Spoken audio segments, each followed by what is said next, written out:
Chapter 8. A Tragedy of Childhood.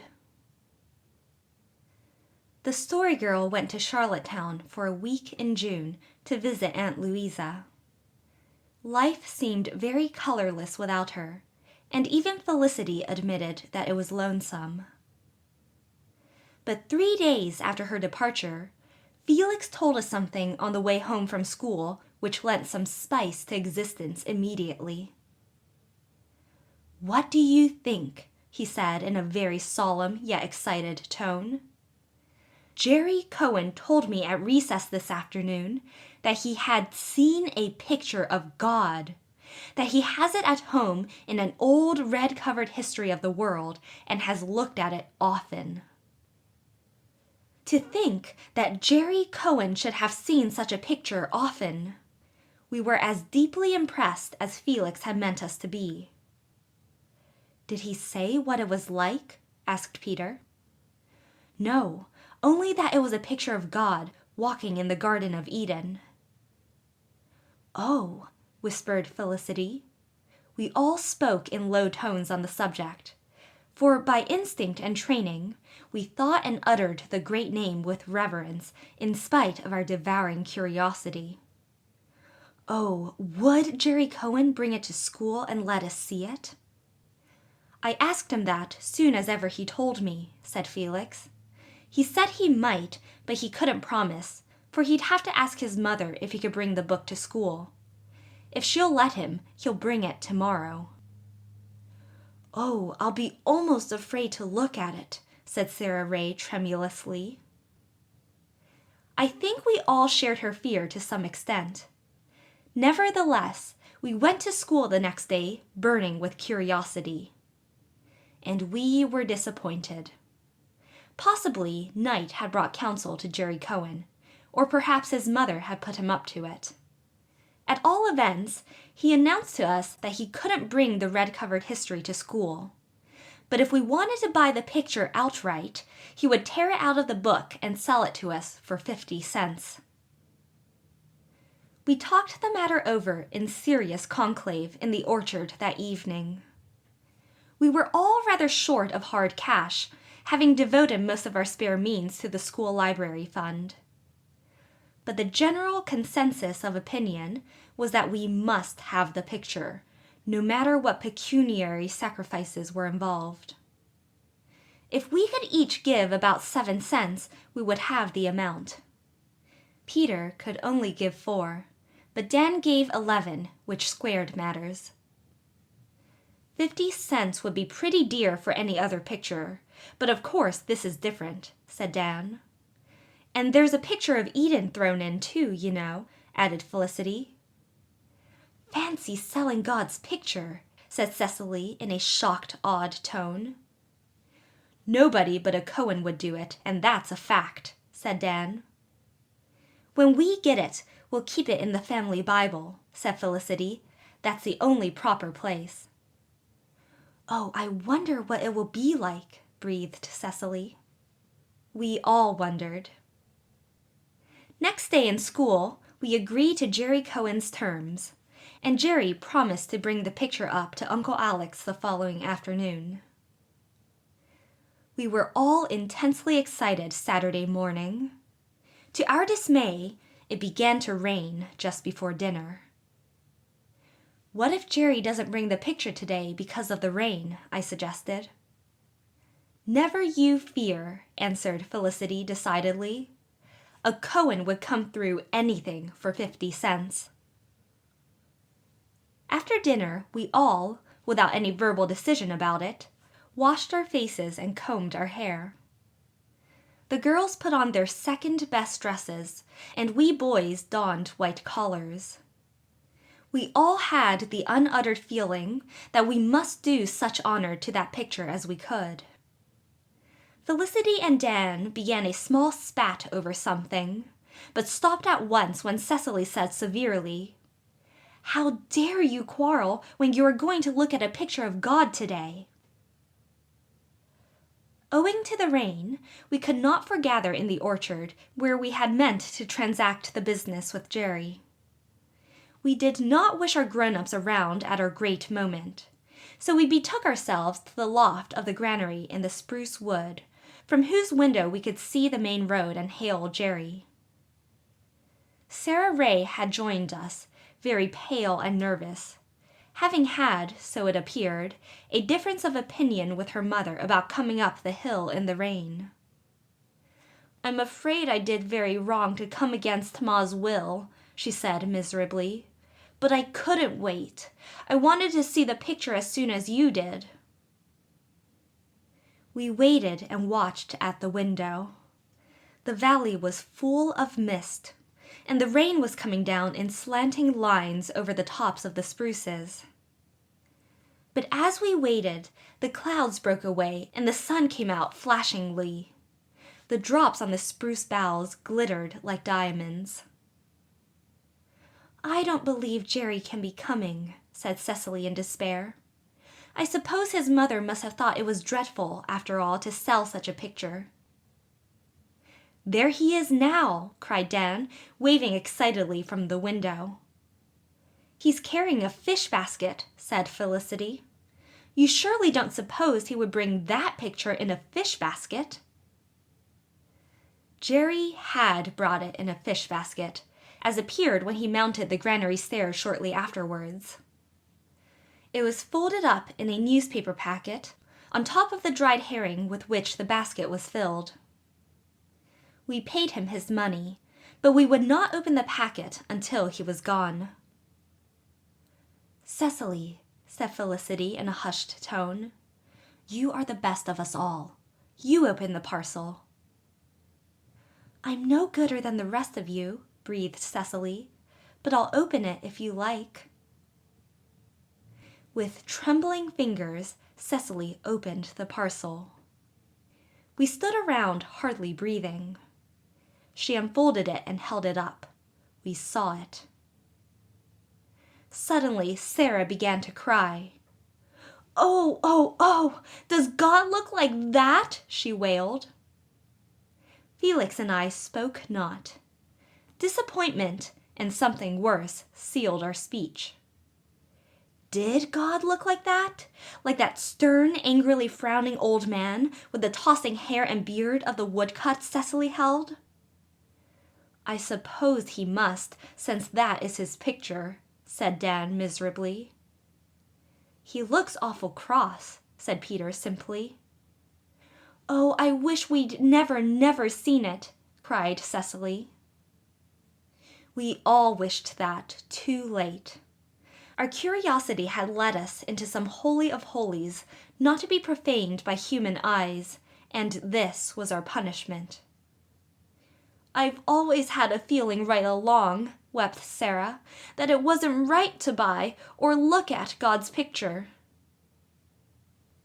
As we stood there wretchedly, we heard flying feet below and a blithe voice calling, "Where are you, children?" The Story Girl had returned. At any other moment, we would have rushed to meet her in wild joy. But now, we were too crushed and miserable to move. "Whatever is the matter with you all?" demanded the Story Girl, appearing at the top of the stairs. "What is Sarah crying about? What have you got there?" "A picture of God," said Cecily with a sob in her voice. "And oh, it is so dreadful and ugly. Look." The Story Girl looked. An expression of scorn came over her face. "Surely you don't believe God looks like that," she said impatiently, while her fine eyes flashed. "He doesn't. He couldn't. He is wonderful and beautiful. I'm surprised at you. That is nothing but the picture of a cross old man." Hope sprang into our hearts, although we were not wholly convinced. "I don't know," said Dan dubiously. "It says under the picture, 'God in the Garden of Eden.' It's printed." "Well, I suppose that's what the man who drew it thought God was like," answered the Story Girl carelessly. "But he couldn't have known any more than you do. He has never seen him." "It's all very well for you to say so," said Felicity, but you don't know either. I wish I could believe that isn't God, but I don't know what to believe." "Well, if you won't believe me, I suppose you'll believe the minister," said the Story Girl. "Go and ask him. He's in the house this very minute. He came up with us in the buggy." At any other time, we would never have dared catechize the minister about anything. But desperate cases call for desperate measures. We drew straws to see who should go and do the asking, and the lot fell to Felix. "Better wait until Mr. Marwood leaves and catch him in the lane," advised the Story Girl. "You'll have a lot of grown-ups around you in the house." Felix took her advice. Mr. Marwood, presently walking benignantly along the lane, was confronted by a fat, small boy with a pale face but resolute eyes. The rest of us remained in the background, but within hearing. "Well, Felix, what is it?" asked Mr. Marwood kindly. "Please, sir, does God really look like this?" asked Felix, holding out the picture. "We hope he doesn't, but we want to know the truth, and that is why I'm bothering you. Please excuse us and tell me." The minister looked at the picture. A stern expression came into his gentle blue eyes, and he got as near to frowning as it was possible for him to get. "Where did you get that thing?" he asked. "Thing?" We began to breathe easier. "We bought it from Jerry Cohen. He found it in a red-covered history of the world. It says it's God's picture," said Felix. "It is nothing of the sort," said Mr. Marwood indignantly. "There is no such thing as a picture of God, Felix. No human being knows what he looks like. No human being can know. We should not even try to think what he looks like. But Felix, you may be sure that God is infinitely more beautiful and loving and tender and kind than anything we can imagine of him. Never believe anything else, my boy. As for this sacrilege, take it and burn it." We did not know what a sacrilege meant, but we knew that Mr. Marwood had declared that the picture was not like God. That was enough for us. We felt as if a terrible weight had been lifted from our minds. "I could hardly believe the Story Girl, but of course the minister knows," said Dan happily. "We lost 50 cents because of it," said Felicity gloomily. We had lost something of infinitely more value than 50 cents, although we did not realize it just then. The minister's words had removed from our minds the bitter belief that God was like that picture. But on something deeper and more enduring than mind, an impression had been made that was never to be removed. The mischief was done. From that day to this, the thought or the mention of God brings up before us involuntarily the vision of a stern, angry old man. Such was the price we were to pay for the indulgence of a curiosity which each of us, deep in our hearts, had, like Sarah Ray, felt ought not to be gratified. "Mr. Marwood told me to burn it," said Felix. "It doesn't seem reverent to do that," said Cecily. "Even if it isn't God's picture, it has his name on it." "Bury it," said the Story Girl. We did bury it after tea, in the depths of the spruce grove, and then we went into the orchard. It was so nice to have the Story Girl back again. She had wreathed her hair with Canterbury bells and looked like the incarnation of rhyme and story and dream. "Canterbury bells is a lovely name for a flower, isn't it?" she said. "It makes you think of cathedrals and chimes, doesn't it? Let's go over to Uncle Stephen's walk and sit on the branches of the big tree. It's too wet on the grass, and I know a story, a true story, about an old lady I saw in town at Aunt Louisa's. Such a dear old lady with lovely silvery curls." After the rain, the air seemed dripping with odors in the warm west wind. The tang of fir balsam, the spice of mint, the wild woodsiness of ferns, the aroma of grasses steeping in the sunshine. And with it all, a breath of wild sweetness from far hill pastures. Scattered through the grass in Uncle Stephen's Walk were blossoming pale aerial flowers which had no name that we could ever discover. Nobody seemed to know anything about them. They had been here when Great-Grandfather King bought the place. I have never seen them elsewhere or found them described in any floral catalogue. We called them the White Ladies. The Story Girl gave them that name. She said they looked like the souls of good women who had had to suffer much and had been very patient. They were wonderfully dainty, with a strange faint aromatic perfume which was only to be detected at a little distance and vanished if you bent over them. They faded soon after they were plucked, and although strangers, greatly admiring them, often carried away roots and seeds, they could never be coaxed to grow elsewhere. My story is about Mrs. Dunbar and the captain of the Fanny, said the Story Girl, settling herself comfortably on a bough, with her brown head against a gnarled trunk.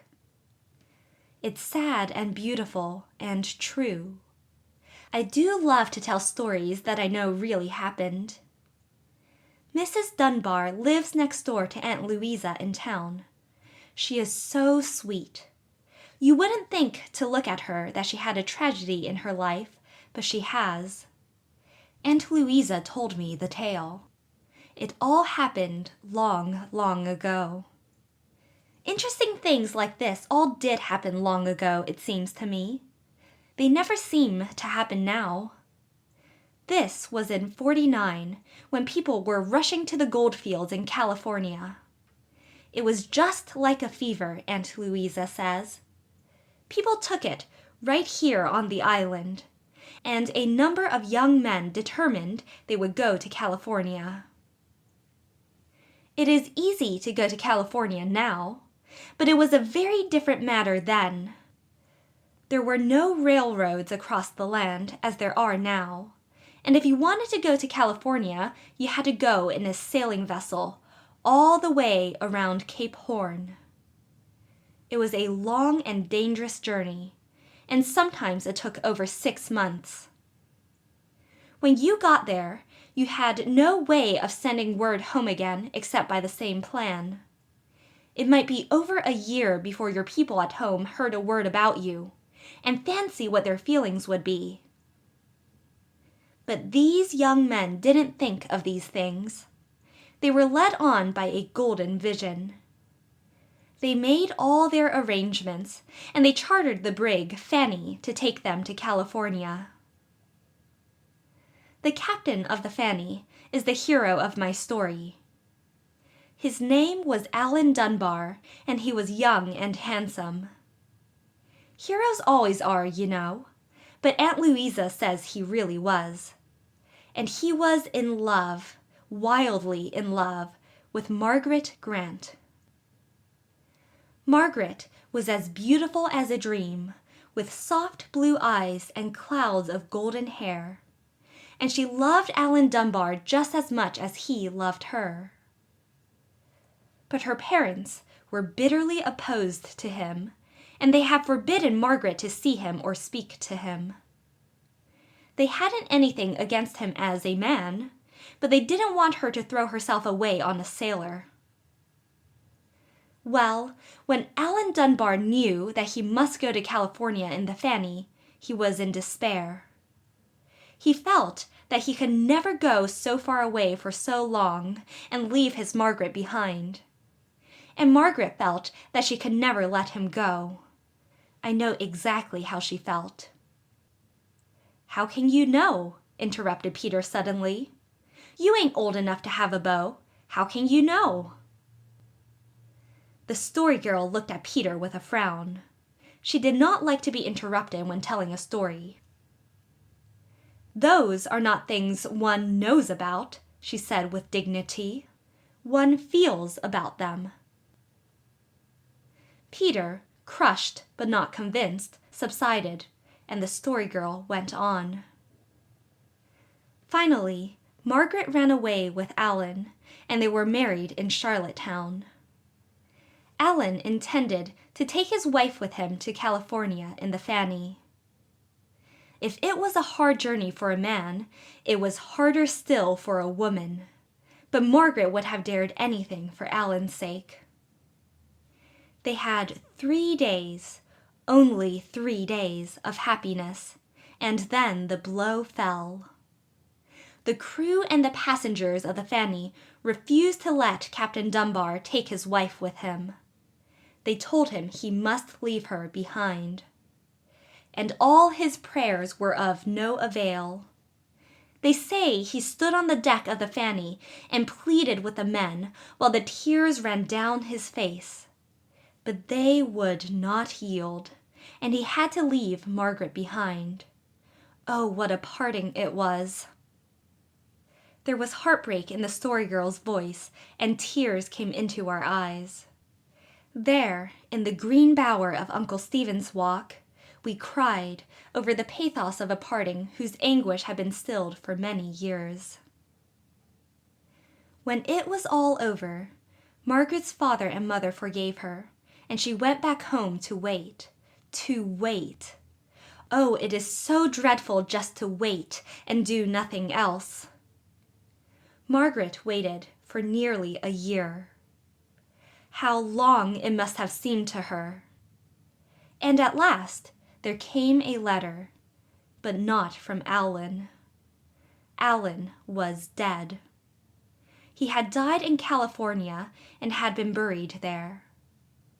While Margaret had been thinking of him and longing for him and praying for him, he had been lying in his lonely, faraway grave. Cecily sprang up, shaking with sobs. "Oh, don't go on," she implored. "I can't bear any more." "There is no more," said the Story Girl. "That was the end of it, the end of everything for Margaret. It didn't kill her, but her heart died." "I just wish I'd hold of those fellows who wouldn't let the captain take his wife," said Peter savagely. "Well, it was awful sad," said Felicity, wiping her eyes. "But it was long ago, and we can't do any good by crying over it now. Let us go and get something to eat. I made some nice little rhubarb tarts this morning." We went. In spite of new disappointments and old heartbreaks, we had appetites. And Felicity did make scrumptious rhubarb tarts.